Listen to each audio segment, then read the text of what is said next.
Hi and good morning, it's Gene from Avstar Observatory. Bit of a freezy and cold start to the morning here in the UK. We had a bit of snow over the night, which has now turned to icy snow, and we're promised a little bit more of that tomorrow, but not really unusual for this time of the year. We've had two of our superstars send in some data, Jeff from Perth, Australia, and Kendall from Canada. We're looking at Perth's Australia right now. As you can see, things are stable. It's sitting there really in a nice zone at the moment, with the protective field of around about 60,000 nanoteslas. As that slowly merges over Australia, giving it more protection, as we know, because we've got muon detectors there as well, which we cover now here at the observatory as well. What the results are of those, we broadcast that as well on YouTube and also add it to the website. But we see that because of that large protection of the magnetic field over Australia, they're getting less inbound radiation. And it's pretty much stable, but we take it for granted every time we get some data from one of our locations and we don't see a lot of change in the data. It does go down a couple of microteslas, goes up a couple of microteslas, but in general hovers around the same levels all the time. The reason why I say we take it for granted is because that's what we want to see. If we start to see dramatic changes in the readings, then we know something's definitely going to be taking place shortly after that. So it's a good thing. But the point is, without the equipment, we wouldn't know where we stood one way or the other. But at least having the equipment at the observatory, we know what the situation is. I'll just take us over to Canada, so we can have a look at the recent data that Kendall sent in. As you can see, there it is. Again, same sort of story. There is a little bit of a drop. It does tend to drop more than it increases. I've got to say that in Canada. But then I guess we should expect that because, Canada is sitting in one of the regions of the Earth where it is slowly deteriorating that intensity. And as a result, 100 years ago, or beginning of the 19th century, that is why the magnetic North Pole started to migrate across the Northern Hemisphere. And the reason for that is because the intensity over Russia, just below the Arctic Circle, is intensifying and getting stronger. So it is attracting the dipole towards Russia as a result of Canada going weaker and Russia increasing intensity. Something really interesting I want to show you guys, just to prove a point about mainstream media and their climate BS that they're putting out. And, we can prove time and time again that they're wrong. We've looked at charts before, but this just reiterates things. They say that global warming is under effect and is affecting our climate. Well, we do know that there's climate problems, but they're not caused through global warming or through CO2 going into the atmosphere. Now, it's very frustrating to see on the very first day of Joe Biden coming into office, him signing executive orders to join the Paris Agreement on the very first day. I mean, we could also question why he's also signing executive orders to support the World Health Organization. Some people would say that that's a great idea. Both of these things are, but at the end of the day, the Paris Agreement believes that they need to reduce CO2 levels by a considerable amount. And the World Health Organization, my beef with that is that they let us down. They let us here in the West miserably down. And that, it's the American taxpayers' money that is being given away to an organisation which has now been responsible for, not killing 400,000 American people, but certainly not helping that fact by giving them the information, at a later point when something more could have been done. The borders could have been closed a lot earlier. And excuse me, we could have sent teams in like we did in Africa with Ebola and nailed it before it got out of the country. But they let us down. I don't know why the UK or the US is supporting them. Let me show you what I wanted to let you have a look at.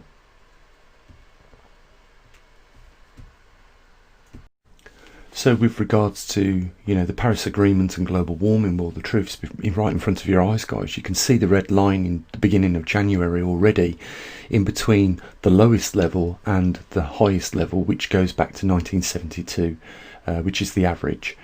You can see it's slap bang in the middle. There isn't a major problem over the Arctic Circle with the loss of Arctic sea ice.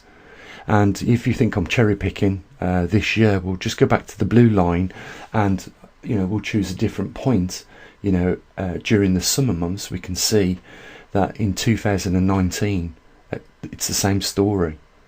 We're not losing ice over the North Pole. It's maintaining an average, and that isn't because we've already started cutting emissions of CO2, because the levels that we've cut is insignificant, wouldn't affect the climate at all. And we know, for instance, anyhow, that there's something else driving the climate, and it's more to do with the extra inbound cosmic rays as the magnetosphere weakens more on this planet, and the solar activity continues to be at all-time level lows. So, it's just an excuse to divert money into the hands of people that shouldn't really be getting it. This is destroying science across the range.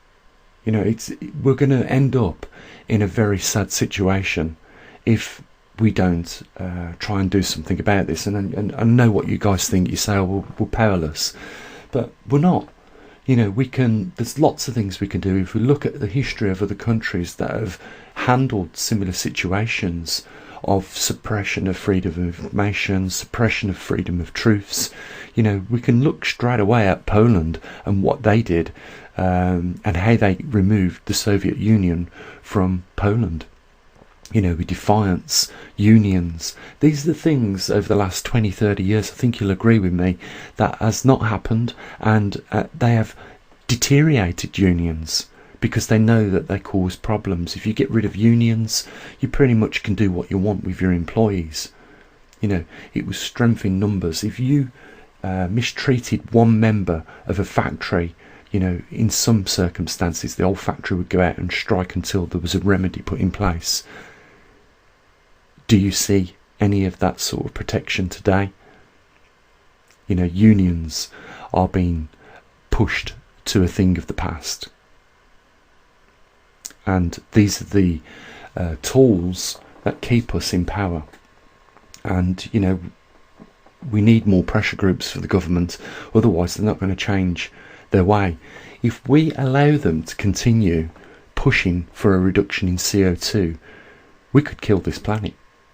What humans need to do is concern themselves only about matters that are relevant to themselves, and leave nature to take care of itself. Because trust me, there was a point in time in the Earth's history where the atmosphere was almost saturated with CO2, and then the oceans started to scrub it out clean. You see, nature took care of itself and allowed a different gas environment for us to live in, which supported us with oxygen.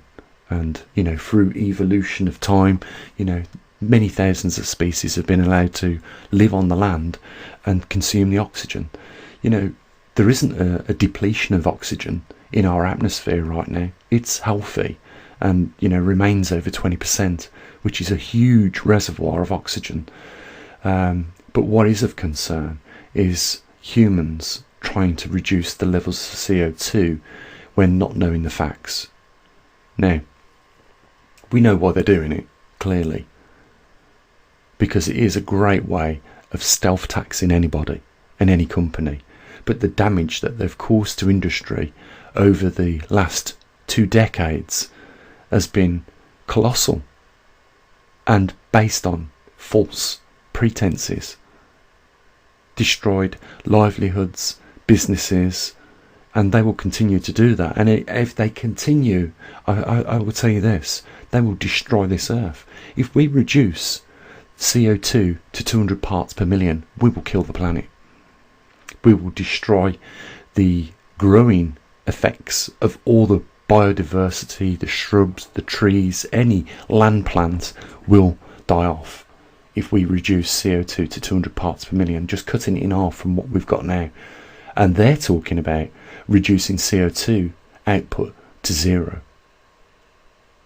That will be a very, very dark day. Not one I want to witness, and I dare say not one that you guys want to witness. So I'll leave you with those thoughts, guys. You know, the truth is right in front of your eyes. We're not losing sea ice over the Arctic Circle, and you know, CO2 isn't what's driving the climate. It would be amazing if a few more people would take us under the wing, and I just want to say a big thanks to those few that have already. If I can just mention, there are some links on our website where you can donate to our observatory, and there is also a link down there in the description, you know, and that keeps us going basically here at the observatory. There's a lot worse things you can put money into, I can tell you that now, in this day and age, a lot more worse. And you know, there's a lot worse things that the government can invest your tax monies into, and we are seeing clearly that. So, you know, it'd be great if a few people would join us. So the links are there. And the only other thing I've got to say is big thanks to the support that we've received so far. And, you know, you guys look after your loved ones and your families. We'll be back with another report over the weekend with Earth Alpha at a glance. As always, guys, bye for now.